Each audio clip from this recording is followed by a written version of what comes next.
moment de la rupture, le runner ressent quelque chose de fort à l'intérieur de lui.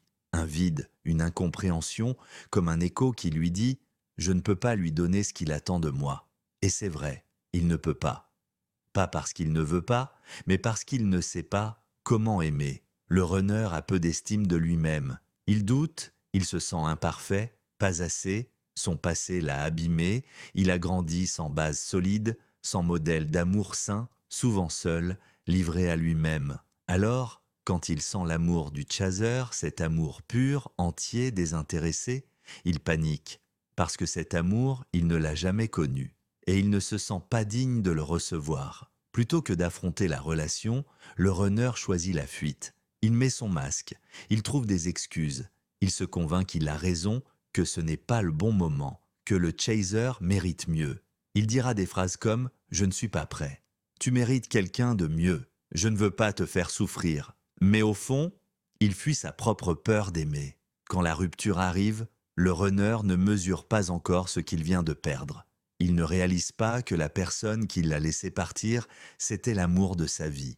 Il croit pouvoir tourner la page. Il se dit qu'il va passer à autre chose, mais plus tard, parfois des mois, parfois des années après, il finit par comprendre. Et à ce moment-là, il s'en mord les doigts. Le runner est souvent perçu comme égoïste. Mais ce n'est pas de la méchanceté. C'est un mécanisme de survie. Il a dû apprendre à se débrouiller seul, sans aide, sans repère. Alors il protège ce qu'il lui reste, sa liberté, sa bulle, son confort. Mais cette protection, c'est aussi sa prison. Après la rupture, le runner va tenter de remplir le vide. Il va rencontrer d'autres personnes, des tierces, des relations superficielles. Pas pour aimer, mais pour oublier.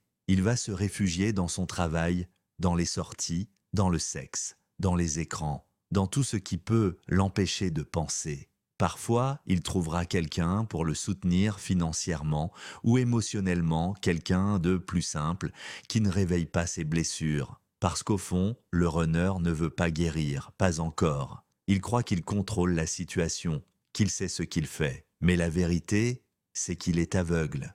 Il marche dans l'illusion, pensant fuir la douleur, alors qu'il s'y enfonce un peu plus chaque jour. Et plus il tente d'oublier son chaser, plus les signes, les rêves, les synchronicités lui rappellent que ce lien-là ne disparaît pas. Parce qu'au fond, il le sait. Il sait que son chaser détient les clés de sa propre prison. Il sait que cet amour était différent. Il sait que personne d'autre ne lui apportera ce qu'il a fui. Mais il n'est pas encore prêt. Pas encore prêt à regarder ses blessures, ni à ouvrir son cœur. Le runner ne fuit pas son chaser. Il fuit l'amour, il fuit la lumière qu'il a reconnue en lui. Mais un jour, après avoir tout cherché à l'extérieur, il se rendra compte que tout ce qu'il a fui, c'est lui-même.